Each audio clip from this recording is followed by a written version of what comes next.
Welcome back, everyone, to another episode of College Hockey Talk. On today's podcast, I'm joined by former Boston University player and current Arizona Coyotes prospect, Cam Crotty. Welcome to the podcast, Cam, and how's everything going? Yeah, thanks for having me. Things are good, man. I'm in Arizona right now, enjoying the warm weather, so life's good. That's good to hear. No, it's pretty cold up here in Boston. A lot of wind, but I'm trying to handle it as best I can. Yeah, I don't miss those the cold wind walking to class and stuff every day. That was for sure pretty annoying. Yeah, definitely. Yeah, I want to start off this podcast talking about what you've been up to since leaving BU. You've played a few games in the AHL so far. How's pro hockey going, and what's the biggest difference you noticed between pro hockey and college hockey? Yeah, man. It's first of all, it's fun being playing hockey again. It's been a while since a lot of us have been playing, so but yeah, no, it's good, man.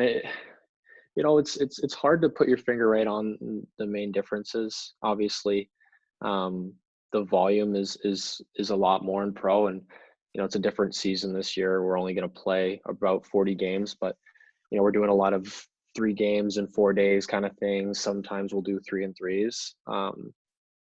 So from that standpoint, it's a little different. I know it's harder on the body in that way, but the actual playing style, there's a lot of similarities. Um, but guys are, the cliche answer, like guys are stronger, guys are a little bigger. There's obviously, fighting the game's a little bit different that way. Yeah, there's a lot of subtle changes, but for the most part, it's hockey. And guys are really good, so it's the same. Yeah, no, watching the AHL this year, it seems like the stadiums are a lot different because I know the Providence Bruins aren't playing in Providence. They're playing at like the Bruins practice facility. Is that the same thing Right. in Arizona? So for us, we're still at the normal Tucson Convention Center, which is where we normally play. We don't have any fans right now, but some teams are playing. Like I know San Jose, the Barracuda, they're not where they normally play. They're kind of like alienated. I think they use our rink sometimes. So there's some teams that are in unique situations, but for the most part, I think most teams are finding a way to have it pretty normal in their setups. But yeah, it kind of depends on where the team's based and the kind of restrictions they have. And you also played in Norway this past year as well. What was it like playing there, and how was your experience overall in Europe? Yeah, man, that was pretty cool. That was it was a crazy situation. It was, I was at home like everybody else, and I guess it was middle of October, and um, kind of just worked out where like, yeah, you got an opportunity to go and play in Norway, and I was like, okay, that's awesome, and I went over there. It was a blast, man. Um, it's different living over there. The European style of hockey is a lot different. I only ended up playing about 7 games because of COVID. We had to shut down for a little bit, but man, it was cool. It was really cool. I still talk to some of the guys there, so it was a really really awesome experience. Yeah, how did you adjust to that? Because I know you guys played in Northern Ireland a few years ago with BU, and the surface is a lot bigger, and there's also a lot of advertisements on the jerseys and ice. How did you Yeah, adjust to that? yeah, it was cool, man. I was just trying to take it all in, but the hockey side of it, man, it's funny. I played 7 games there, and I honestly I think I might have got hit once or twice.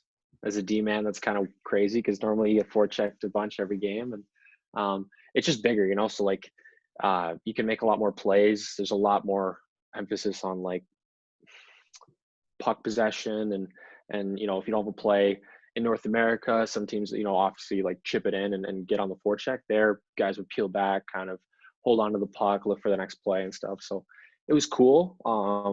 Definitely helped some parts of my game, and some parts of it was just kind of maybe not the most realistic for over here. But and then yeah, the advertisements and stuff like that.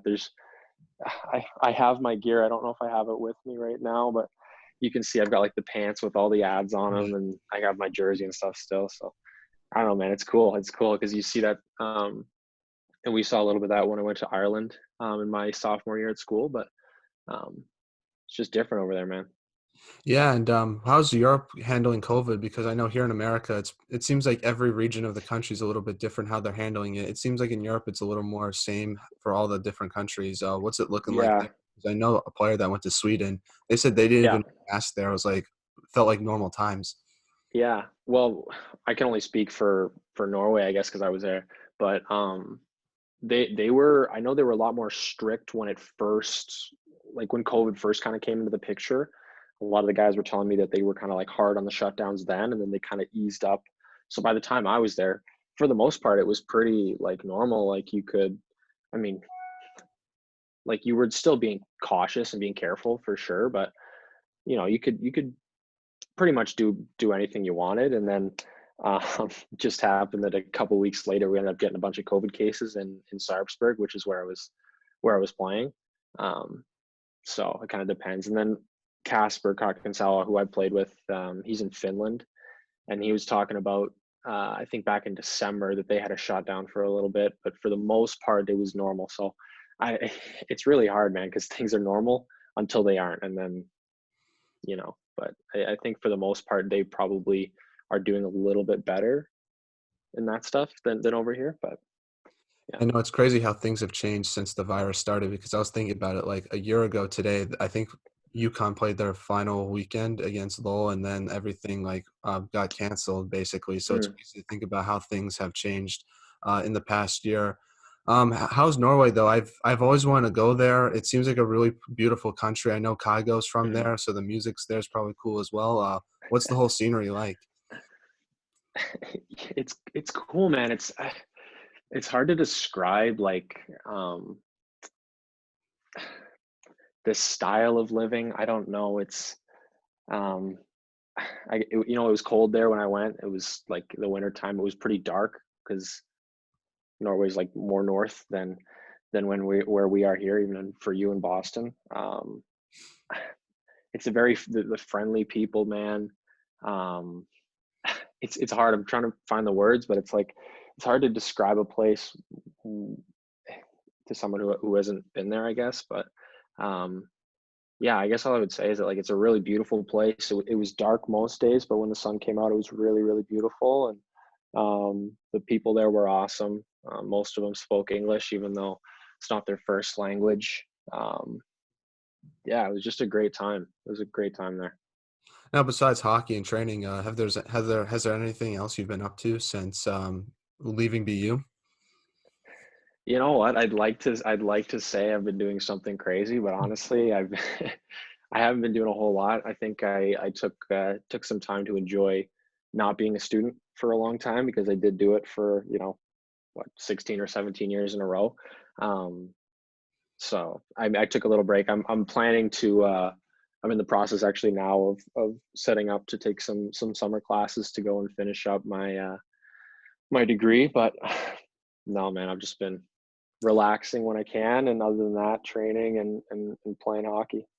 Have you been talking to any of the boys at BU that are still there right now, and what's it like there? Because I haven't really talked to any of those players since the summer, and it seems crazy because they Yeah, started late, like January. Like everyone in hockey started by the time they had their first game. yeah. No, I've been texting with a couple of them here and there, touching in, seeing what they're doing. I've been watching most of their games. I think they've only played maybe 13, something like that. Not very many, just because of COVID. I know, like you said, they started really late. Like they were supposed to play before, I think before the new year, and then they had a couple COVID cases.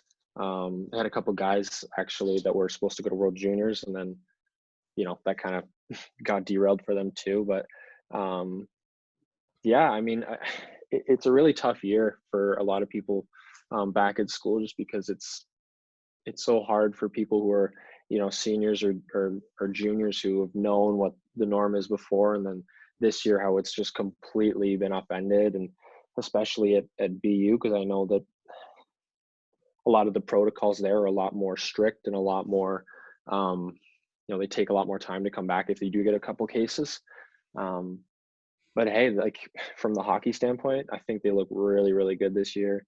They obviously have a great record. I think they're top 10 in the country in the polls. They were like second or third like last week or something like that. So I think it's going well. I hope they keep chugging along, and I'm not quite sure what the playoff situation looks like It's for gonna the be NCAA single this year. elimination. It's gonna be single Single elimination. elimination. Yeah, and it's gonna be. I'm excited to see. I think upsets could happen, which could be interesting to Oh, for see. sure.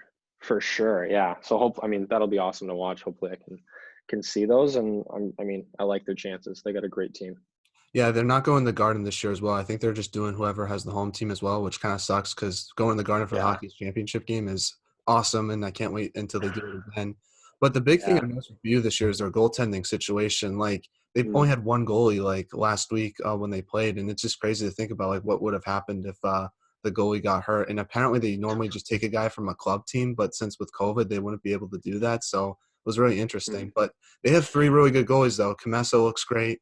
Ashton Abel is a yeah. really solid goalie as well. I don't think people give Hmm. him enough credit, and I really Yeah, like Duplessis as well. yeah. Man, well, I only really know Abe's because he came in last year at the halfway point for us, and he was awesome for us. Like I can't remember how many games he played, but handful of them, and like won us a couple games, like big starts for him. And Camesso obviously coming out of the program, stud guy, really good in that. And then the other guy, Vinny, I think he had a couple shutouts or something like that. Like Yeah. good record. That's awesome, man. Like playing there. I remember we've had some really good goaltenders. We had Otter when I was there too, and a good goalie, man. Those are really hard to find, and they've got three of them. So that's really nice for them. Now I want to start off talking about the beginning of your hockey career. You're from Ottawa. Talk about growing Hmm. up there and how'd you start playing hockey? Yeah, like you said, from Ottawa. I think most places in Canada are very hockey driven, and I had an older brother, or have an older brother, who was playing hockey, and um, just wanted to do what he did, so I started skating. I think a similar story to everybody when I was 3 or 4 years old, and um, just following what my brother did, and here we are. Now I'm 21 and still playing. Did you have a favorite player growing up? I know the Sens had Daniel Alfredson, who was a huge stud back in the day. I'm trying to think who else they had. Yeah, I loved the Sens, but my favorite player was, I don't know if let me know if you know him, Brian Campbell. He played for the Blackhawks for a while, and I remember I them. remember, yeah, my favorite thing about this guy was it was, do you know the hit that he had against RJ Umberger where Umberger's lying on the ground like I knocked honestly out don't for, remember it. okay. Well, I mean, you could probably look it up. It's like one of his biggest highlights, I guess, or whatever. And I remember seeing that, and for whatever reason, I'm just like, yep, that's the guy. He's my favorite player for sure. He just came across the blue line, and Campbell stepped up and just dummied him, knocked him out cold. And yeah, Yeah, he no. was my favorite player. Yeah, The one thing I love that Blackhawks team, especially back in 2010, because they had a lot of studs that people don't give enough credit to. I think Duncan Keith, yeah, I don't know how good he's been playing lately, but he was great back yeah. in 2010. Brent Seabrook's another Mhm. guy people don't give enough credit to, and Nicholas. I don't know if I hopefully I don't butcher his last name, Hadron Larson. He's really good as well. So they had some really good defensemen. Yeah, I think it's Yalmerson. I think that's a tough one here. He's in Arizona, the Oh, big really? club right now. But they had a sick decor for a long time. The Hawks had, yeah. Yeah. Now, before BU, you played for the Upper Canada Cyclones. Talk about your time there and what did you take away from it? Yeah, the Cyclones was how old was I? I think I played there for 2 or 3 years. I think my last year was when I was 15, right before juniors, and um, it was cool, man. It was an interesting year because in Ottawa, how it works, I don't know how it works now, but when I was growing up, it was a lot of like the team you played for was based on like your geographic, like they had a bunch of boundaries. So depending on the town you lived in, you would be like this was the one team you could go and play for. And the way the Cyclones were is that from the years past, it was like the merging of like four different teams. So there was a bunch of guys that I never knew when I first played. But it was awesome because I made a ton of new friends. We weren't the strongest team, but that kind of happens when you merge that many teams together and guys don't really know each other. But it was good, man. Such a long time ago. I can't even like believe it's been 6 or 7 years from playing off there. But um, yeah, that was a really cool year for me. I think that was some of the years where I started to really take the game more seriously and realize that I could do something with it. I remember after my 15, yeah, my last year of minor midget, I got drafted into the OHL pretty late, but I was like, oh, that's pretty cool. And I think from there, I was like, really started to pursue hockey pretty seriously. Yeah, and you also played in the CCHL for the Brockville Braves. How'd you get the opportunity to play there? Yeah, so they had they had a CCHL draft. It was like a junior draft. Um, was that the same year? It might have been the year before. I'm not totally sure, but I was a prospect of the Brockville Braves, and when I turned 16, I went to the Peterborough Pete's. I don't know which the prospect camp, not the main camp, and went there and had a good time there, and realized that I wasn't going to play in the OHL, and went back, played junior A, and ended up going the school route from there. And um, but yeah, Brockville was really cool. It was 2 years of me growing up, and I got to move to a different area. Brockville's not too far from Ottawa. It's like an hour 10 away, something like that. But got to live with a billet family and all that, and really grow up. And I ended up committing in my 16-year-old year to St. Lawrence University. They had a coaching change, and then revisited it, and then ultimately decided to go to BU in my second year there. Yeah, and what's it like playing the CCHL? Because I think a lot of people, at least from here in America, don't understand how good that league is. Because Devin Levi, the Canada World Junior goalie, went there. I'm trying to Mm. think who else. Jake Gaudette, he plays for UMass. He went there as well. So there's a lot of good players from college that take that route. What was it like being a player there? First off, how good was that guy in World Juniors, eh? Oh, he was Devin Levi, awesome. great. Yeah, man. He played for Carleton Place, I think, in the CCHL. It's a good team. Man, it's a good league, man. I I think it's one of those leagues that's kind of slept on, or whatever you call it. Like I think in Canada, the junior A leagues that people think about a lot are the AJ, which is the Alberta League, and then the BCHL, which is the BC League, which are like rightfully so. They're really good leagues. There's a lot of great players that come out of there. But the CCHL it's a great league, man. There's a lot of guys that will play when they're, you know, 18, 19, and 20, and they get a lot of commitments out of there. You know, even if it's not D1, D3, like it's a great league for a lot of guys. I remember the travel was really easy because it's all in and around Ottawa. So like the most you're driving is like 2.5 hours for a game, maybe 2 hours, something like that.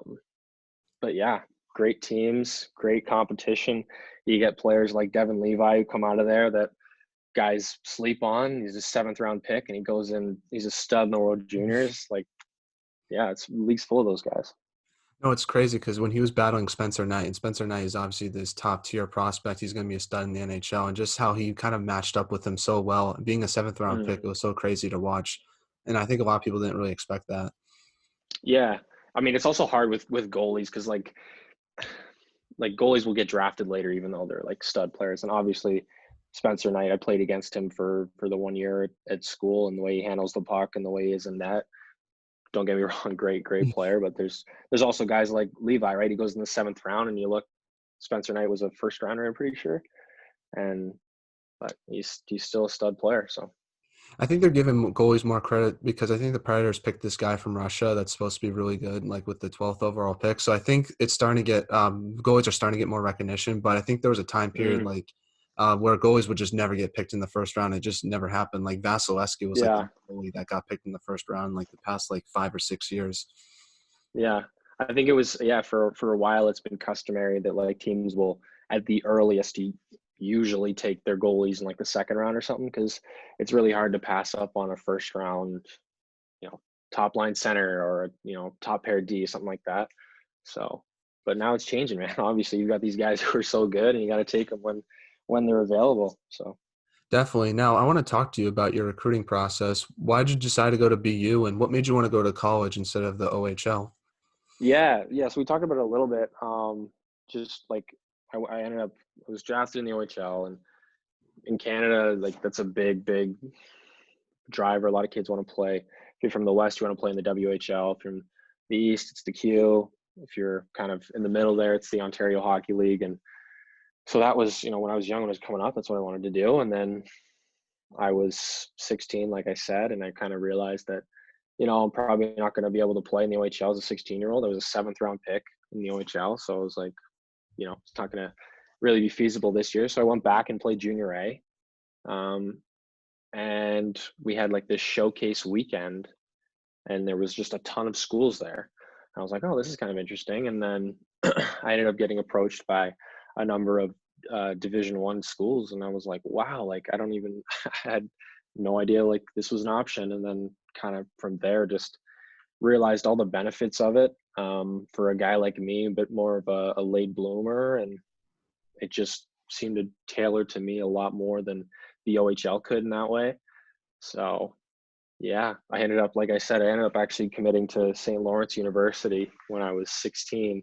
They were one of the first schools to talk to me, and they had Greg Carvel, who's at UMass now. He was their coach at the time, and I really saw myself fitting there. And then they had the program kind of changed its coaching staffs, and then I reevaluated it. And then um, the next year came to the showcase, and BU was there, and we started talking, and then yeah, we made things work from there. Did you get recruited by Albie O'Connell or David Quinn? Because I know Albie O'Connell had his first year with you when you were a freshman. Yeah, I talked a lot with Albie. I actually talked a lot with the three coaches. There was actually Scott Young was there at the time. He moved on to the Penguins, I think. So I never ended up getting to play under him. But yeah, I spoke a lot with Quinny and with Albie, and Albie was the assistant coach at the time, and Quinny was the head. But it was Younger and Albie that did most of the recruiting process with me. So transitioning now, I want to talk about your draft day before we get into a little bit what happened during your college hockey career. You were drafted by the Coyotes before heading into BU. What was your draft day like, and when did you find out you're going to Arizona? Draft. Well, I was at the draft. I was at the combine before, and a lot of like I wasn't super. It's hard. It's hard if you're not like a first round guy. It's really uncertain as to where you're going to go, if you're going to go, whatever. So I had an indication that I could go anywhere from end of the second round to not getting drafted at all. So I wasn't totally sure, but I ended up going, and I'm really happy that I did. Um, the first day was the first round, so no pressure. I was just watching, like seeing people, seeing if I knew anybody that was going, and that was really cool. And then the second day, you get there pretty early in the morning, and you're kind of sitting there, and second round goes by. Luckily for me, I didn't have to wait too long. I ended up getting taken in the third round by the Coyotes, and it wasn't anything like nobody let me know. I was literally sitting here kind of going like this, yeah. And then you see the big screen and you hear the announcer, and before they say your name, because it's like, they'll say your team, like from the Brockville Braves. And I'm like, okay, there's nobody else from my team here. I know it's me. And then stand up, and you're like, whew, crazy. And I had my family there, and you've seen it a million times on TV. Give them all a big hug, because you wouldn't be there without them. And went down, shook a bunch of hands. I don't even remember saying what I was saying, because I was so like happy and nervous at the same time. And then a couple days later, we were at prospects camp. So yeah, but it was pretty cool. I remember the day being like really anxiety filled, but it was really cool. Do you ever look back at your draft day photos? Because some players look a lot different from their draft day to when they start off in the Oh pros. yeah, man, it's it's funny. Like they'll still have like your old photos, like on like your roster picks and stuff. I think I look a lot different. Some people say I don't look a lot different, but yeah, I think I looked like much more of a kid. Obviously, some guys are like just newly 18, so um, but I still think they're great photos, even though I look like a little baby in them. So let's start talking about your first year with Boston University. Your team struggled a little bit in the beginning of the regular season, but you guys started to click in the end of the regular season and went on that run to win the Hockey East championship. When did things start to click in that regular season, and when did you start to realize that you guys had the capability of making the national tournament that year? Mm. Yeah, if I remember, it was our first half wasn't great. Like we were pretty inconsistent. We have some really good moments, some really average moments, some bad moments, and then I think we went into the Christmas break, and we came back, and then we started winning some games. I think we went on a run where we were like, I don't even know, maybe 13 games in a row where we were undefeated, maybe a tie in there or something like that. Um, and I think that's all it took. Like we just started to believe, like when you win that many games in a row, or go on that many games without losing, it's a really good feeling. And we also had some studs, like some good older guys. Jordan Greenway was a force for us every game. Like he could pretty much do whatever he wanted. And then you had Drew Melanson, who was a grad transfer for us, really, really solid player, scored some big goals. We had Brady Tkachuk, who was a Mhm. awesome freshman. Jake Ottinger, like we had a ton of really, really good players. And we just kind of came together at the right time. We struggled early on in the year, but then we found our legs at the end, and um, we ended up we won Hockey East, which was super, super cool. One of my best memories at school for sure. And then we went to the regionals and we ended up losing to Michigan in a tough game. It was some tough bounces for us. I think we felt we were the better team, but it just didn't work out. But it was, man, that was a great year. And like you said, we kind of overcame that adversity early on, and it was awesome. Yeah, in the quarterfinals in that Hockey East tournament, you played UConn, and people forget how UConn gave you guys a lot of struggles. They beat you late in the season when Maxim Latunov got that backhanded overtime Mm-hmm. goal, and I think you tied against them also in the regular season as well. What challenges did UConn bring that year, and how did you stop them and end their hot streak? Because they're on a 8-game winning streak heading into that Hockey East tournament, and you guys really shut them out and played well because I was at that game. Yeah, man, it's a long time for me to remember, but I think the biggest thing is that like you got to realize with a lot of the conferences and especially with Hockey East is that anybody can beat anybody. And for us it was a lot of teams were beating us early on, and then in the second half it was really hard to beat us. And so you say there that UConn was getting hot at the end of their regular season, and it was the same thing, right? Like it's a good team just getting hot at the right time. And I remember that game. I don't think I was playing actually. I think I was injured with my shoulder, but yeah, Latunov was a stud out there. Gave us a hard time a lot. Um, that team was really good, and we ended up beating them and moving on. But like it just shows you, man, especially with Hockey East, like any team can beat anybody.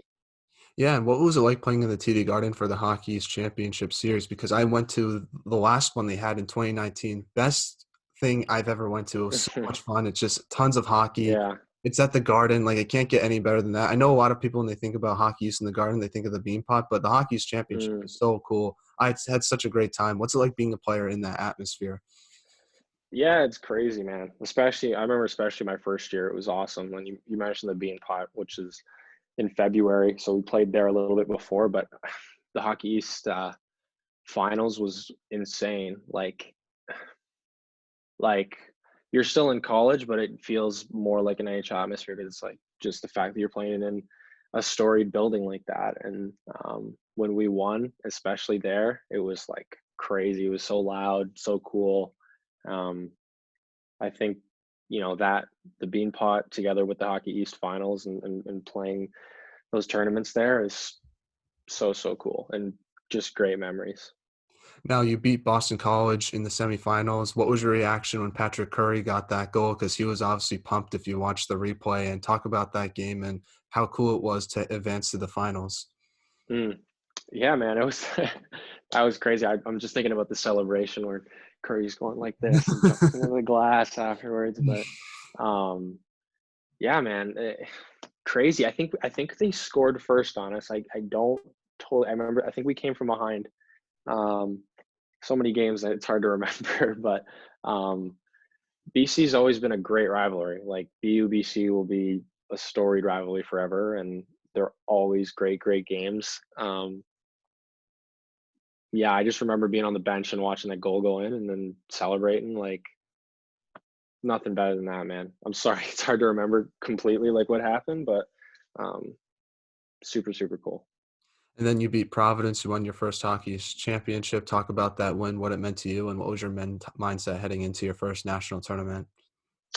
Yeah, man. Well, the Hockey East final was awesome. I think um, for a lot of us, like it's a different atmosphere. Being, I remember just even in my second year when we were in the Hockey East playoffs versus my first year. Like my first year, it was really just everyone's trying to do it for the older guys, do it for the juniors, do it for the seniors who were there. And so there was a lot of just like really, really good energy in the building, and guys were selling out, doing the little things. That was one of the most like just complete and like well played games. I think for both teams, but especially for us, because we really wanted to get it done, and um, we were also on the outside looking in. We weren't going to get a bid to the tournament just by how we played in the regular season. We needed to win Hockey East to get in, and so that was just an extra bit of fire for us. Ended up winning, celebrated, and then got ready the next day to see who we are going to be playing, and then set up for the regionals. And the regional was obviously really cool too. Um, I remember talking to my roommates, one of my roommates from last year. He wasn't my roommate at the time, but Gabe Shabbat, and I was just saying, like, man, I don't think we can lose. Like, we're just so good. We're playing so good right now. I don't think we can lose. And then we beat Cornell, who we had lost to at the Red Hot tournament earlier that year. So that was a big game for us. And then the Michigan game was tough. They had a couple lucky bounces. Jake Ottinger was our starter goalie, and he was under the weather the night before, like super sick, and ended up fighting enough to come and play. But it was tough, but super cool still. Yeah, no, what was it like playing in Worcester? And did that help you since it was so close to Boston, where like a team like Michigan had to fly down like all the way out east just to play in that tournament? You guys just had a short little bus ride, and you're used to that Yeah, already. yeah. I mean, yeah, it was cool because it was close enough to Boston. We had some fans there. That was nice. But I think once you get there, it's nobody's home rink, kind of our home rink, I guess, because it's close enough. But um, yeah, I mean, I think it was it was just some good hockey there, man. Like I don't know if there was any home field advantage, regardless of if they flew in. They obviously played really well, and they were just really great games there. Yeah, no, that DCU Center is a cool place to play there. And fun fact about myself, I scored a goal at the DCU Center in my youth hockey career. I don't want to brag, but I just had to put that in the podcast. That was a cool memory. But in your sophomore year, you got to play in Northern Ireland as well. I know we talked a little bit about that. What was that experience like playing in Europe for the first time? And was there anything cool you got to do when you were down in Ireland? Because I know talking to somebody that went there from Northeastern a few years ago, he said you got to see the Mm. Titanic Museum and just explore the city overall. Yeah, I think some teams were actually staying like right next to the Titanic Museum. We were a little bit further out, but no, man, that was so cool. That was super cool. It was the first time I traveled um, like overseas in a really long time, like since like maybe when I was really young. So that was cool, just getting to go there, and then getting to go there and play hockey was really awesome. Um, we only played 2 games there, but we ended up going down like for a whole week pretty much, and do a little bit of sightseeing. And are you a Game of Thrones guy by any I'm not. No, chance? I don't No. really watch that much TV besides hockey. Okay. Well, for anybody who is a Game of Thrones person, there's like this somewhat iconic scene where there's like this archway of just these big, very noticeable trees, and from Ireland, and we ended up seeing the area. But anyway, so we went sightseeing for a bunch, and it was really beautiful. A lot of just really cool places. And then, like you said before, the Titanic Museum, we saw that one night. It was really cool, and at the end of it, we got to play some hockey. So yeah, that was an awesome experience for all of us. I think almost every weekend after that, one of my roommates or I would kind of joke about like, oh damn, I miss Ireland or something. You see a Snapchat memory come up, and you're like, damn, like that was so much fun. So we'll have to go back for something, but it was really cool. Definitely. And then heading into the Hockey's championship, you guys made it. You guys beat UMass Lowell in the quarterfinals, and then you played Northeastern in the Hockey's semifinals. What did you take away from that loss? It was very tough. You lost in double overtime. What Mm. was it like losing in that big game, especially since you won it the previous year? Yeah, tough, man. Especially to Northeastern. We lost a lot of games to Northeastern, like Beanpot semifinals, Beanpot finals, Hockey East stuff. Like, yeah, it was tough, man. I think the same thing. We played Lowell, and I think it took all 3 games there. We won one, we lost, and then we beat them again to get by. But it's tough because it's such a hard fought series against those guys, and then we go to the big part of the tournament where it's just one game, right? One game elimination, and it's unforgiving in that way. I thought we played again a pretty solid game, but Northeastern seems to find a way to beat BU in recent years, especially in overtime. So that was a tough game for sure. It's never fun having your season end, and against those guys, I think it's a little bit more gut wrenching just because we lost to them in some big games before. Yeah, no, I was at that game. I was sitting right in the front glass, Mm. and I remember from it how early that game was because I showed up like during the middle of the first period because I had school that day, and the game started like at 3 o'clock. So playing Yeah. in those early games, how do you prepare for it compared to when you play a game at 7 o'clock? Because I think the semifinal game against BC was at night as well. Yeah. You know what? It's weird. So I've been able to play in a bunch of different places, obviously, like we've talked about, and different places do different things. So right here in the American League, they do a lot of these matinee games, which are like the 1, 2, 3 o'clock games and stuff. And I don't know, it's different. When you have a 7 o'clock game, some guys will go out and pregame skate. Some teams will have everybody pregame skate, and um, when you're used to that and then you throw an earlier game in there, it's a little bit different because I don't think we morning skate. Sometimes you got to miss class and stuff or leave early. So that's a little bit different, but I think having a routine, that's one of the nice things about college is that for the most part, it's like Friday, Saturday, or whatever your normal schedule is. And you play usually at the same time, 6 to 7:30, somewhere in there. So throwing a game in there a little early is different, but at the end of the day, it's hockey, so I don't think it plays too big of a role. Now, heading into your junior season, what type of leadership did you want to bring in? Were you more of a vocal or lead by example type of player? You know, I think I'm a little bit in the middle. I'm not a guy that's gonna, I'm not super reserved. I'm not super outgoing. I'm kind of in the middle. So vocally, I think it was kind of like that. But I think for me, it was just trying to be consistent every night. Obviously, we had a really good group. Logan Cockrell's still there. He's the captain there now, and so he was an assistant with me. We had Patrick Harper, great player. He was an assistant, and then Curry was our captain. So those guys also really, really helped out, and Curry led the way. Did most of the talking with the C, and we were trying to do the best supporting roles we could. But yeah, I think for me, at the end of the day, like you got to back it up on the ice and be that leader by example. I think those are always the easiest guys to follow, and then whatever you can sprinkle in with your words and your attitude really, really um, can help from there. Now, I have to talk about last year's Beanpot that you got to play in. It was a crazy game. Was that the craziest game you ever played in from your memory? Yeah, for a lot of reasons, I guess. I don't know. Yeah. Do you want me to dive into it, or do you have No, I certain was going to questions ask about you, it? like, let's start off with the positive. When Zegras got that late goal in the third Yeah, period, he was going insane. That kid's a stud. We're going to talk about him later. What was yeah, yeah. your reaction when he got that goal and heading into overtime? Dude, I think I jumped 30 inches on the bench. I had my best vertical ever after he scored. Um, no, it was crazy. Like I don't remember how much time it was. Like 1 second, I maybe. don't think it was a second. I think Point, it was point point, point, three. It was something crazy. something, right? Crazy. And so everyone on the bench was standing up. Like we're like, geez, like oh, please bury it. Like we had a couple chances, and um, there was 8 guys in the crease, and then Z, finds it, pulls it to his backhand, I think, and just shovels it in the net. We were going crazy, and we're like, okay, we got this now. Like we gotta win this game. Yeah, he's a stud, man. He's a stud. Yeah, what was the message heading into the locker room in overtime? What was Albie O'Connell trying to tell you guys after that goal was scored? Yeah, I think it was like we scored some goals early. They kind of came back, and then we ended up tying it. So we had a clean slate. We were going into overtime. It's just one goal now. Um, I think everybody was dialed in, making sure that we're not taking penalties, we're not doing any of this stuff, we're making good changes, managing the puck, all that stuff.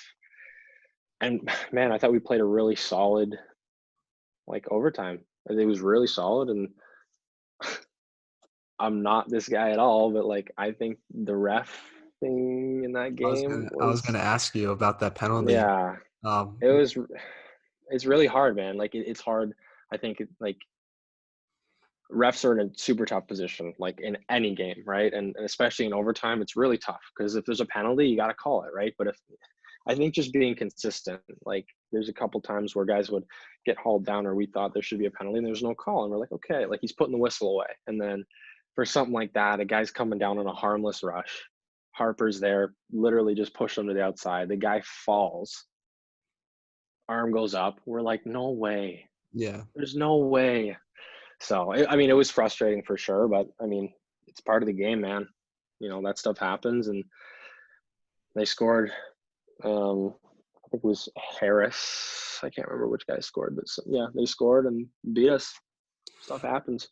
Yeah, did you guys get to talk to the ref after the game? Because remember Z was losing his mind. Like, I don't know if you saw that. He was like, as a freshman, I was like, I didn't think you could do that as a Yeah. freshman. I thought that's like a captain thing, but he was losing his mind to him.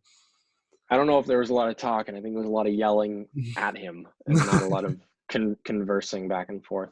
I mean, what are you going to do? Like, they're not going to call the goal back and you know, reset the clock and let's play it again. It's like, it's over. We lost. You know, they you know, I don't want to say anything bad. Like, you know, they screwed us over a little bit, but you know, you can't say anything to them at that point. But I think everybody, including our coaching staff, was just pissed off because we felt like we got jobbed. So Yeah, no. Besides that Beanpot, what's it like playing in the Beanpot, and how cool it is being a player in that game? Because being from Boston, people don't get it how much the Beanpot is the coolest Tuesdays and Mondays of the year in February.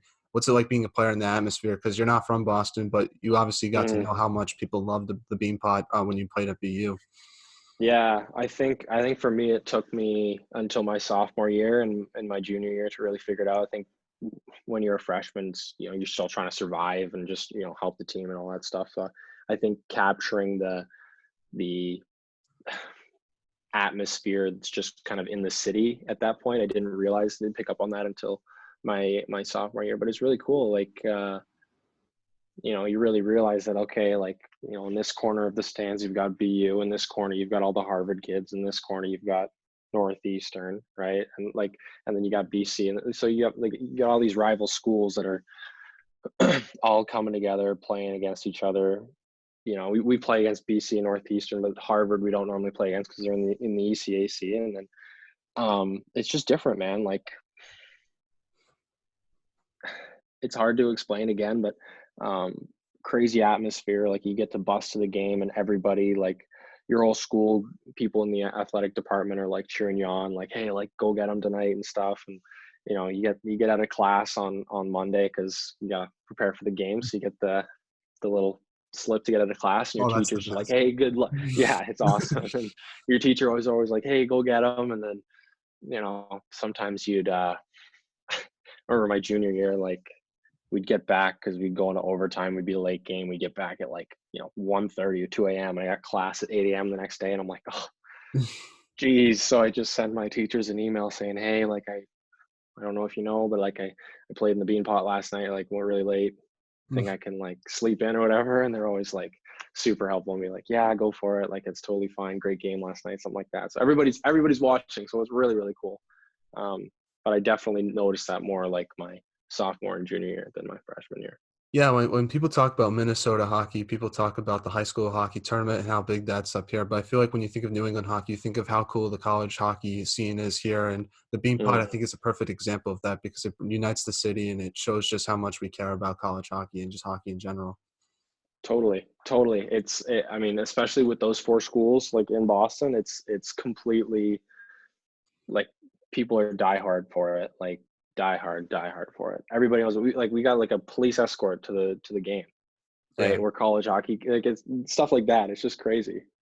So, So you were supposed to play UMass Lowell before the season got canceled. What was your reaction to that news, especially since it was probably your final college hockey game? And yeah. just talk about where were you when you found out, and when did you know you weren't going to come back to BU? Where was I when I found out? I was in a line at Chipotle to get food. We just practiced, and we were all going to, because I think it was during spring break, technically, pretty sure at least. And yeah, we were getting the boys were going to get a meal at Chipotle, and slowly, one by one, we started seeing like, well, we saw like, I think the NBA canceled or something like Yeah, the that day was like the night before. before. Yeah, so we And saw these yeah, big got teams that. doing it, and Yeah. yeah, we were all nervous because it's like, okay, well, if the NBA is shutting down, like we're a college hockey team, so and we all knew it was a possibility. Went out to practice, came back, and then they called us back to have a meeting, and we're like, hey, so we're shutting it down. I think everybody was a little bit like devastated, especially the guys, the seniors, um, the junior. Like, I mean, everybody was disappointed. Everyone wants to play hockey, especially against Lowell. Like we'd always done well against Lowell. We thought we could win. We were feeling really good about ourselves towards the end of the year, and um, just sucks. There's nothing else to say for it. Um, but yeah, Did you know that was going to be your last year at BU? no, like it's such a hard thing about it is like every kid dreams about playing in the NHL, and that was obviously one of my dreams. And at the same time, when I came to BU, I quickly realized, like, look, I want to spend as much time as I can here. This is awesome. Like, it's so much fun. I love the guys. I love the place, all that. So no, I didn't know. I didn't know. Like, I took a long time to make my decision. I obviously ended up leaving school, but I took a good month and a couple weeks before I signed my contract. So I had no idea, but it was really hard to walk away. But ended up for me, just it was time. It was the right choice for me. I think the worst part about it is the unknown because you definitely could have beaten Lowell, and I think Lowell probably felt the same way. They definitely thought they could have beat you guys, and just the unknown Mm, really hurts because I talked to a guy from UConn, and he said I much rather have lost that series than not played it at all and not know what was going to happen. yeah, That's something that you felt.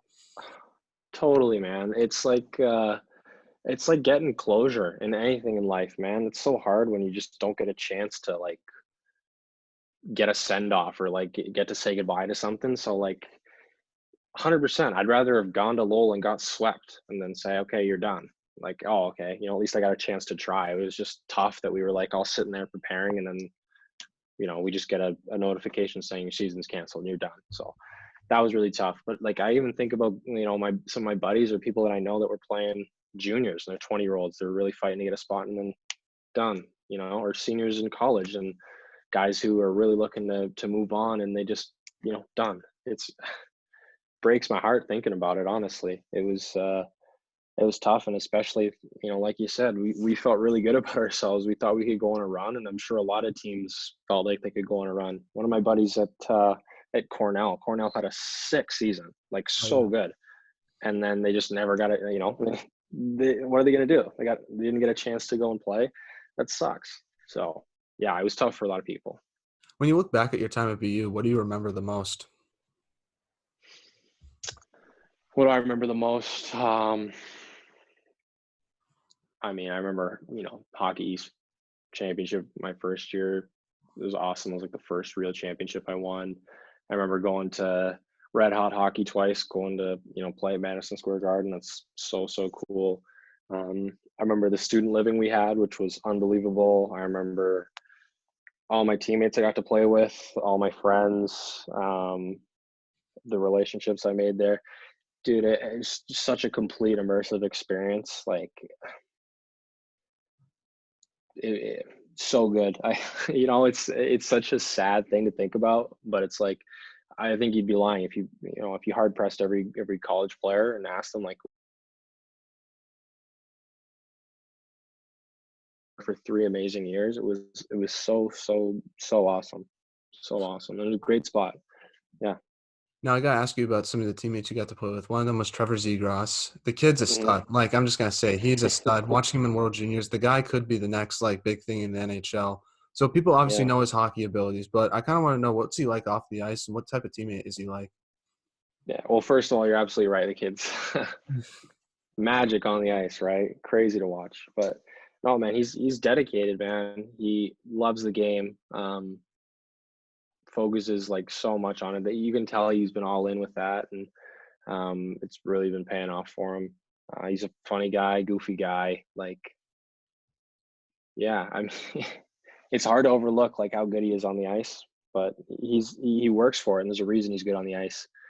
He's always working on his skills and staying out after practice to, even if it's just messing around, doing those like you see him try and pull off the Michigan yesterday or the Oh day yeah, before, or that's whatever, insane. like just stuff like that, right? There's a reason that he's able to almost do stuff like that in the NHL now. But yeah, I mean, he's going to be a great NHL player for a lot of years. And he was a great college player for the 1 year he was there, and there's a reason for it. That would have broke the internet if that's his first NHL goal is the Michigan against like Yeah. Bennington. Like that would have been insane. Yeah, I know, right? Like he's what's funny is I was looking at his he's blown up so much in the past, like Oh yeah, he only has like it's March 1st. 88,000 Instagram followers. It's like insane to Yeah. think Yeah, about. and I think he had probably like 35 or 40,000 like 3 months ago or whatever. So but I mean, he absolutely showed out at the World Juniors, and then had like 9 points in 8 games in the American League to start, and then he gets called up, and in his third game almost pulls off the Michigan. Come on. Yeah. It's almost unfair. I'm almost glad he missed it, because it's just like how many things can go right for one guy. But no, I'm kidding. Like he's I'm sure you know what? I'm sure he'll score a goal like that this year. I would not be surprised. Or at least do like the Thomas hurdle where it's in between his legs, like something like that. Who knows? Man, something crazy. This kid, like you see this kid on the ice and in practice, the stuff he can do, meh, Did he have crazy. the best style on the team? Because I saw him wear the Scully cap sometimes heading off the bus. I know a lot of people would agree with that he has the best style on the team, but who do you think? Uh, Was it him or someone else? I don't know. I mean, he's a good looking kid, so like he can kind of put anything on a person who's good looking, and people are like, "Oh, he's got great style," but it's like, no, he did wear the tweed cap a lot, but I don't know, man. We had some guys with some good style. Yeah, I'm I'd trying to like to think. think I'm one of those guys, but I would say you are, no, but you, no. I Curry, mean, Max Willman had man, some good style a few years ago. yeah, yeah. Vinny Purpura had some good looks. Boguslavsky. I mean, dude, you could say everybody. I'm sure everybody's got one of Yeah. those like classic suits, or they'll bring a nice hat or something like that. We'd kind of try and one up each other, but yeah, I mean, Z had some good style. I think most of it was just the tweed cap that he had, Yeah. but My style is terrible. I just put on like the suit with the tie and that's it. Like it's pretty boring and basic. Like that's why I'm very impressed when some guys can pull off some of these crazy outfits. it's in the walk, man. It doesn't matter what suit you have on; it's how you Yeah, walk with it. that's true. That's true. Someone else you got to play with is Brady Tkachuk. What's he like Yeah, off the ice as well? And how funny is he in real life? Because I see him on Chiclet sometimes, and he's always cracking jokes. yeah. Brady's a super guy, man. He's awesome. He's playing in Ottawa, which is kind of cool because I'm from Ottawa, so text him here and there and keep in touch. But he's a jokester. I mean, lighthearted guy, competitive at the same time. Like when he's off the ice, he's joking around just like the rest of his family, and then on the ice, he's nails and he'll get it done. But yeah, I remember him. He was a goofball even as a freshman. Great guy. Now, and one last teammate I want to ask you about, and this guy does not get enough credit in my opinion. That's why I've had him on the podcast. Sam Stevens, Okay. love the Yeah, guy. Steve-O. What was it Yeah. like being his teammate and talk about how good of a hockey player he is? Yeah, Steve-O's a kind of a quiet guy when he first came in. He was much like me when I was a freshman, very reserved, just kind of like I don't know. He's a sweethearted kid, works hard, does the right things on the ice, does the right things off the ice. I love his game. Um, like I think when I only played with him for the 1 year, but um, really reliable in the D zone, like does a lot of the right things, will score some sneaky cool goals, like sneaky big goals. And um, yeah, he's going to do well, man. I mean, he's in his sophomore year now, so he's got 2 more years after this. And Might have three. I think everyone um, gets an extra year of eligibility, if I'm not mistaken. oh, is that, yeah, I don't know how Yeah. that's going to work. Yeah. But so there you go. Well, however much time he has left there, I mean, I'm sure he'll grow and blossom, and he'll be a really good player. But yeah, man, great, great, great guy. Like sweetheart, nice kid. Yeah, he'll do well. Do you think David Ferentz will win the Hobie Baker this year? And how good of a defenseman is he? Because I know you guys kind of were D partners sometimes watching you guys Yeah, play on the power play. I would be surprised if he didn't win. Like I think he's. He's shown like how many games they play. He's only played 7 because I think he missed some games It for might be injury messed or up because they had like COVID or COVID something. something and Bees Yeah, was sick and they had to miss like a month yeah, basically. yeah. But still, so he's played seven games and he's our leading scorer by a lot. He's like Yeah. got like 18 points or 16 or 17 points, something like that. Like, come on, man. He's really good, man. Like really good. The game looks easy for him out there. And I think that's like a sign like, the game looked easy for Cale Makar when he won it. It's like Yeah. I think Cale Makar won the Hobie. Yeah, he did. That was 2 years ago or whatever. But the game looks easy for him. So I think that's like the tell all sign that it should be him, and he's done a lot for the team. And I'd like to see their winning percentage without him playing versus with him playing. I'm sure like he's the X factor for them. And yeah, like you said, I got to play with him in my junior year, and it was it's funny, but a lot of the times it was like, okay, I'll get the puck, I go D to D to Dave, and I'll just watch him skate. Yeah. Like, but yeah, he's a stud, man. He'll I'm excited to see what he can do for them for the rest of the season, and then afterwards, I'm sure he will be offered a contract or do something in free agency. I have no idea, but yeah, it's not going to be the last time you see him doing special stuff on the ice. I definitely think he could have won the Hobie if he played more games. I think COVID was really hit BU harder because I think they would have been a top 5 team if they didn't have COVID because they would have had more Mm, consistent games to show themselves. I think Cole yeah. Caulfield would probably win the Hobie in my opinion. He's had Mhm. like 40 points this year in like 20 Oh, games. really? Yeah, he's been a. When no, when does that happen? When does the I have no idea. I think probably like during the Frozen Four, so sometime in April they announced yeah, it. From my memory, I think it's probably gonna be virtual though because of there's the yeah, pandemic still going on. But yeah, yeah. It's tough. I mean, like, honestly, I thought Dave could have won it like the year before. Like he had a really good year too. So, but there's obviously great players on the teams, and if Caulfield has 40 points, like you said, in 20 games or whatever, then yeah.